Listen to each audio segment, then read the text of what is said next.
नमस्कार दोस्तों, कैसे हो आप सब? आशा करती हूँ आप स्वस्थ एवं खुशहाल होंगे।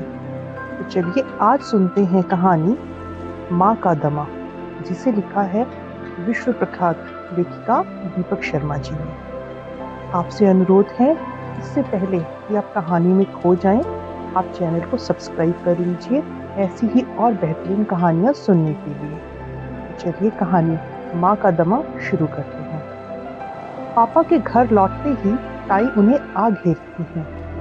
इधर कपड़े वाले कारखाने में एक जनाना नौकरी निकली है, सुबह की शिफ्ट में 7 से दोपहर 3 बजे तक।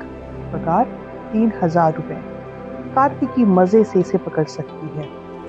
वह घोंघी? पापा हैरानी जतलाते हैं। माँ को पापा घोंघी कहते हैं। घोंघी चौबीसों घंटे अपनी घूं घूं चलाए रखती है, दम पर दम। पापा का कहना सही भी है। एक तो माँ दमे की मरीज है, इस पर मोहल्ले भर के कपड़ों की सिलाई का काम पकड़ के रखती है। परिणाम उनकी सिलाई का मशीन की घरघराहट और उनकी सांस की हाफ दिन भर चला करती है। बल्कि हाफ तो रात में भी उन पर सवार हो लेती हैं। और कई बार वह इतनी उग्र हो जाती हैं कि मुझे खटका होता है कि अटकी हुई उनकी सांस अब लौटने वाली नहीं है। अरे कौन? ताई हंस पड़ती है। मुझे फुर्सत है? पूरा घर ताई के जिम्मे है। 17 वर्षों से, जब वे इधर नई बहू बनकर आई थी, मेरे दादा की जिद पर। 23 वर्षीय मेरे ताऊ उस समय पत्नी से अधिक नौकरी पाने के इच्छुक रहे, किंतु उधर हाल ही में हुई मेरी दादी की मृत्यु के कारण अपनी अकेली दुर्बल बुद्धि 15 वर्षीय बेटी का कष्ट मेरे दादा की बर्दाश्त से बाहर ही रहा। साथ ही घर की रसोई का ठंडा चूल्हा। हालांकि ताई के हाथ का खाना मेरे दादा कुल जमा 1.5 वर्ष ही खा पाए और मेरे ताऊ केवल 4 वर्ष। कारखाने में क्या करना होगा? पापा पूछते हैं। ब्लीचिंग। फिर तो माँ को वहां हरगिज नहीं भेजना चाहिए। मैं उन दोनों के पास जा पहुंचती हूँ। कपड़े की ब्लीचिंग में तरल क्लोरीन का प्रयोग होता है, जो दमे के मरीज के लिए घातक सिद्ध हो सकता है। 8वीं जमात की मेरी रसायन शास्त्र की पुस्तक ऐसा ही कहती है। तू चुप कर, पापा मुझे डपटते हैं। तू क्या हम सबसे ज्यादा जानता है? मालूम भी है घर में रुपए की कितनी तंगी है। खाने वाले 5 मुंह और कमाने वाला अकेला मैं, अकेले हाथ। अब तो मैं डर के चुप ही हो लेता हूँ। पापा गुस्से में हैं, वरना मैं कह देता, आपकी अध्यापकी के साथ साथ माँ की सिलाई भी तो घर में रुपया लाती है। परिवार में अकेला मैं ही माँ की पैरवी करता हूँ। पापा और बुआ दोनों ही माँ से बहुत चिढ़ते हैं। ताई की तुलना में माँ के संग उनका व्यवहार है भी बहुत रूखा, बहुत कठोर। जबकि ताई उन पर अपना लाड उड़ेलने को हर दम तत्पर रहा करती है। माँ कहती है, ताई की इस तत्परता के पीछे उनका स्वार्थ है, पापा की आश्रिता बनी रहने का स्वार्थ। मैं वहां नौकरी कर लूंगी दीदी, घर के अगले कमरे में अपनी सिलाई मशीन से माँ कहती है। मुझे कोई परेशानी नहीं होने वाली। रिश्ते में माँ ताई की चचेरी बहन है। पापा के संग उनके विवाह की करण कारण भी ताई ही रही है। 13 वर्ष पूर्व, ताऊ की मृत्यु के एकदम बाद। वहां जाकर मैं अभी पता करता हूँ, पापा कहते हैं। नौकरी कब शुरू की जा सकती है? अगले ही दिन से माँ कारखाने में काम शुरू कर देती हैं। मेरी सुबह अब खामोश हो गई है, माँ की सिलाई मशीन की तरह। और शाम 3 बजे के बाद जब हमारा सन्नाटा टूटता भी है, तो भी हम उस पर अपनी पकड़ बनाए रखते हैं। थकान से निढाल माँ ना तो अपनी सिलाई मशीन ही को गति दे पाती और ना ही मेरे संग अपनी बातचीत को। उनकी हाफ भी शिथिल पड़ रही है। उनकी सांस अब ना ही पहले जैसी फूलती है और ना ही चढ़ती है। माँ की मृत्यु का अंदेशा मेरे अंदर जड़ जमा रहा है, मेरी सांस में, मेरी नींद में और मेरे बुरे सपनों में।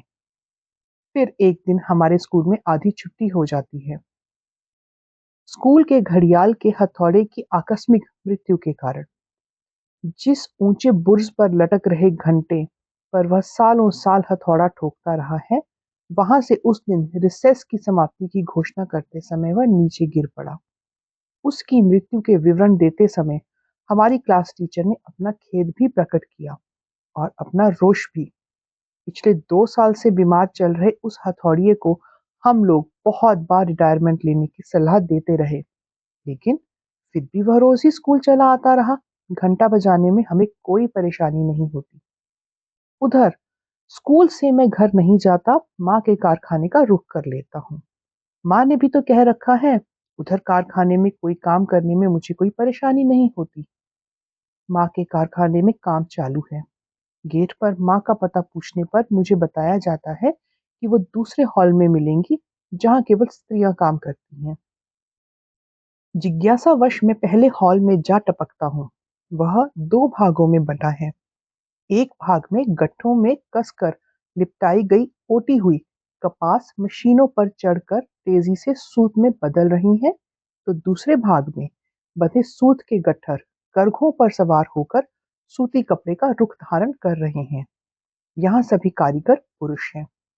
दूसरे हॉल का दरवाजा पार करते ही क्लोरीन की तीखी बू मुझसे आन टकराती है। भाप की कई कई ताप तरंगों के संग मेरी नाक और आंखें बहने लगती हैं। थोड़ा घबरा जाता हूँ। भाप एक चौकोर होंठ से मेरी तरफ लपक रही है। हौज में बल्लों के सहारे सूती कपड़े की अट्टियां नीचे भेजी जा रही हैं। हॉल में स्त्रियां ही स्त्रियां हैं। उन्हीं में से कुछ ने अपने चेहरों पर मास्क पहन रखे हैं। ऑपरेशन करते हुए जैसे डॉक्टर और नर्सें पहनते हैं ना, बिल्कुल वैसे ही। मैं उन्हें नजर में उतारता हूँ। मैं एक कोने में जाकर खड़ा हो जाता हूँ। हॉल के दूसरे छोर पर भी स्त्रियां जमा हैं, कपड़े की गठरियां खोलती और थान समेटती हुई। माँ वही हैं। मैंने उन्हें उनकी धोती से पहचाना है, उनके चेहरे से नहीं। उनका यह चेहरा मेरे लिए नितांत अजनबी है, निरंकुश और दबंग।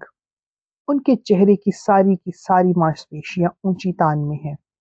ठुड्डी जबड़ों पर उछल रही है, नाक और होंठ गालों पर, और आंखों में तो ऐसी चमक नाच रही है मानो उनमें बिजलियां दौड़ रही हो। मैं माँ की तरफ चल पड़ता हूँ। तुम बहुत हंसती हो कार्तिकी, रौबदार एक महिला आवाज माँ को टोकती है। माँ हंसती है, बहुत हंसती है। उनके पास इतनी हंसी कहाँ से आई, या उन्हीं के अंदर रही यह हंसी, जिसे उधर घर में दबाए रखने की मजबूरी ही हाफ का रूप ग्रहण कर लेती है। चलो, रौबदार आवाज माँ को आदेश दे रही है। अपने हाथ जल्दी जल्दी चलाओ, ध्यान से, कायदे से। कपड़े में तनिक भी सूफ नहीं रहना चाहिए। ब्लीचिंग के लिए आज यह सारा माल उधर जाना है। भगवान भला करे। एक उन्नत वाक्यांश मुझ तक चला आता है। यह शब्द चयन माँ का है। यह वाक्य रचना माँ दिन में कई बार दोहराती है। पापा की हर लानत पर, बुआ की हर शिकायत पर, ताई की हर हिदायत पर। किसका भला करे, माँ की एक साथिन माँ से पूछती है, इस तानाशाह का? सबका भला करे, माँ की दूसरी साथिन कहती है, लेकिन इस कार्तिकी की जेठानी का कभी भला ना करे, जिसने देवर के पीछे पति को स्वर्ग भेजकर इसके लिए नर्क खड़ा कर दिया। लेकिन अब वह नर्क मैंने औंधा दिया है। माँ कहती है, वह नर्क अब मेरा नहीं है, उसका है। मेरा यह कारखाना है और यही मेरा स्वर्ग है। विचित्र एक असमंजस मुझे आन उलझा है। अनजानी एक हिचकिचाहट मुझ पर घेरा डाल रही है। माँ माँ से मैं केवल 2 कदम की दूरी पर हूँ, लेकिन मेरे कदम माँ की ओर उठने की बजाय विपरीत दिशा में उठ गए हैं। तो दोस्तों, ये थी आज की कहानी। कहानी कैसी लगी हमें कमेंट करके ज़रूर बताइएगा। अगर कहानी अच्छी लगी तो इसे लाइक कीजिए और शेयर कीजिए, और ऐसी ही और बेहतरीन कहानियाँ सुनने के लिए चैनल से जुड़े रहिए। तब तक अपना ध्यान रखिए। धन्यवाद।